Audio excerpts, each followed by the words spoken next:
Hey, how you doing? My name is Keemsmilez. Thank you for watching another week, another Sunday.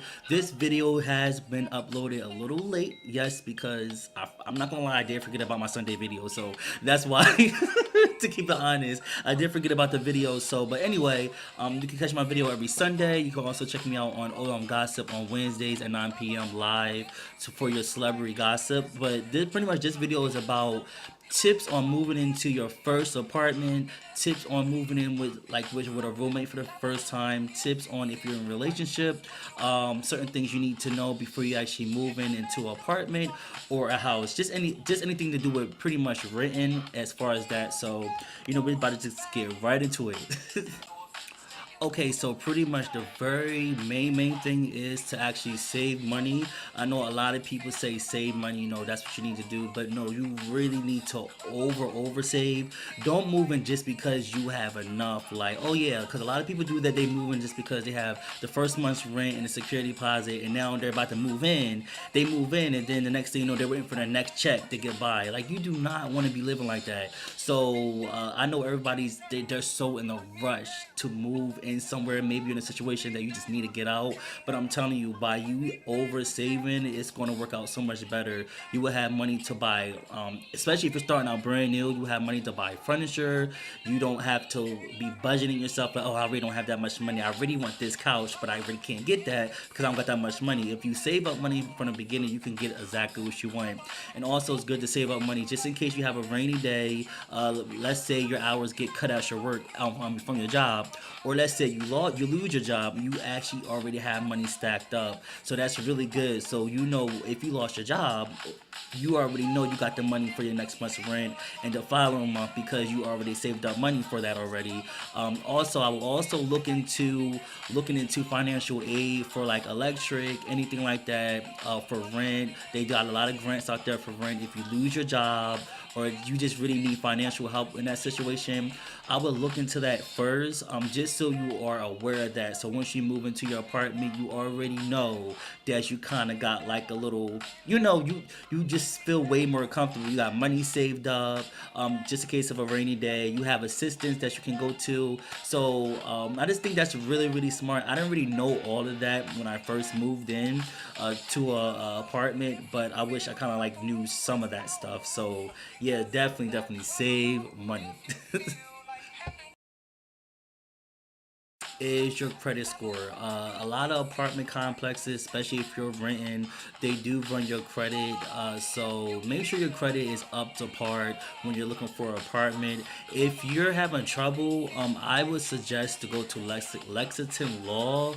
I'm only saying that because I actually went to Lexington Law before I started looking for an apartment, and my credit went up like very fast. They can get inquiries off of your credit that don't need to be on there. Just things, some people just have dumb stuff on their credit that just needs to get knocked off on there.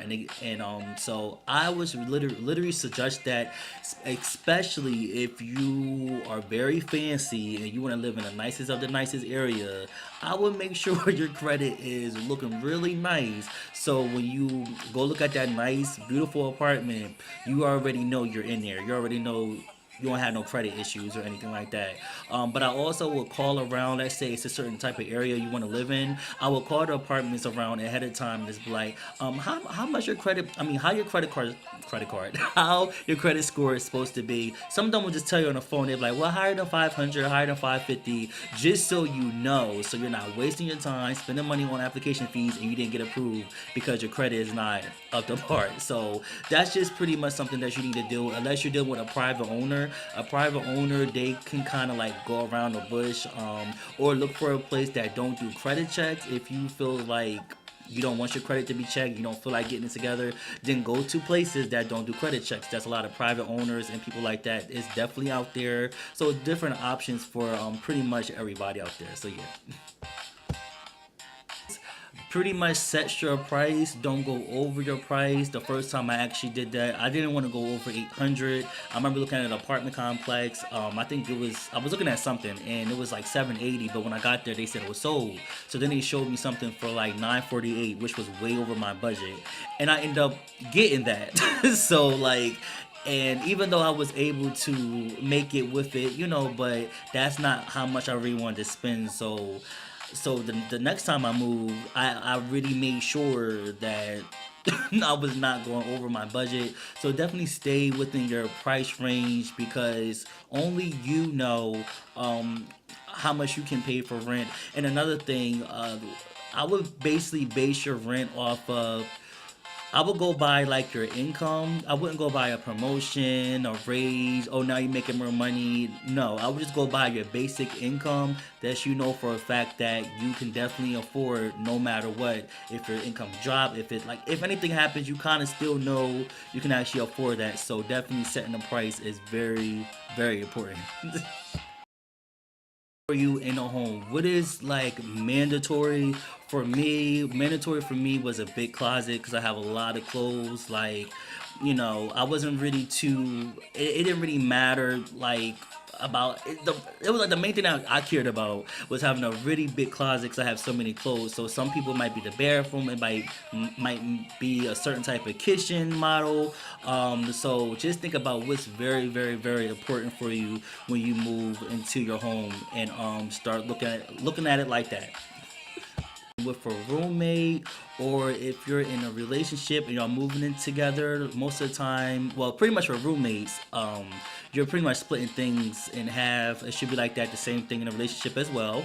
But you're splitting things in half when it comes to the rent. I would say the main thing, make sure that you can actually afford to rent a whole rent by yourself, even though you're splitting it in half. I'm going to use $800 for example.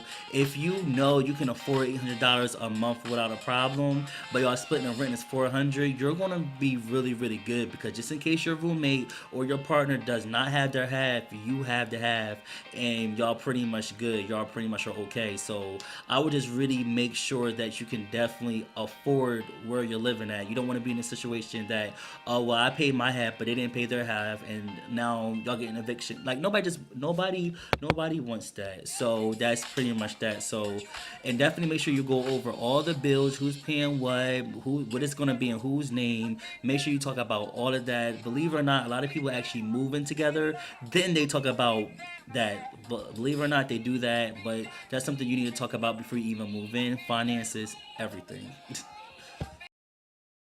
Adding this part to the video. So these are some tips to actually like buying a house. I never bought a house before, but I do know a lot of knowledge about buying a house. I'm currently studying real estate and wholesaling. I have friends that's a real estate agent, so I know a whole lot about a lot of that stuff. Of course, I know you do have to get your credit up. That's like number one. Especially, well, if you have the money, like if you just got all this money and you're dropping money down on houses and you don't have to pay mortgage every month. I'm not talking to you. I'm talking about many people out there that can't really just buy a house in whole, like So, pretty much make sure you get your credit up. At least a 580 is actually doable for some people, but if you don't want a high interest rate, I would say like at least 640. It's like really good.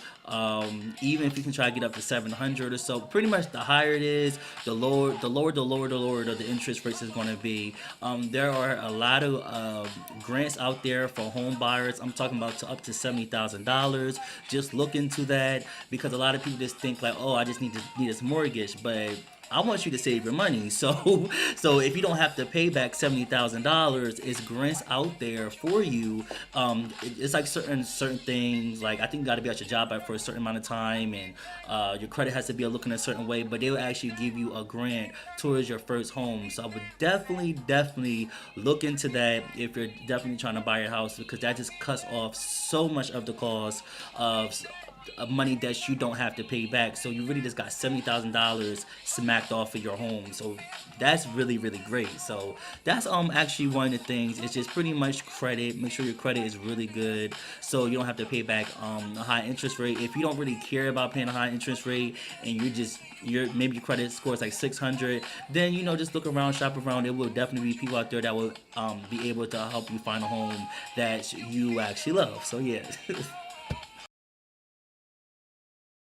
I think I think I actually gave y'all a lot of good information, and the reason why I gave y'all all of this information because I just wish I had a video like this before I actually moved into an apartment, just so y'all can like literally understand where I'm coming from. The first time I actually moved, it was I was in a relationship, and I just had enough money just to move in, and the whole time we was together, we actually afford everything, but I just wish I would have saved more money. And then the place that I moved into, I was looking at my overtime money. Like I was doing overtime for like 3 months. So I started getting used to that amount. But once I moved in, overtime was over.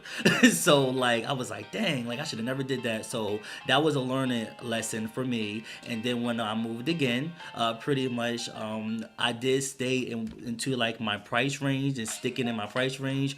But I only have enough. I only had enough money saved for my I think it was like first month's rent security deposit, and I had extra money to buy like all brand new furniture, and that's exactly what I did. But I wasn't thinking about what's going to happen just in case anything happened. And when I actually moved into that apartment, I actually pretty much ended up losing my job when I just moved in.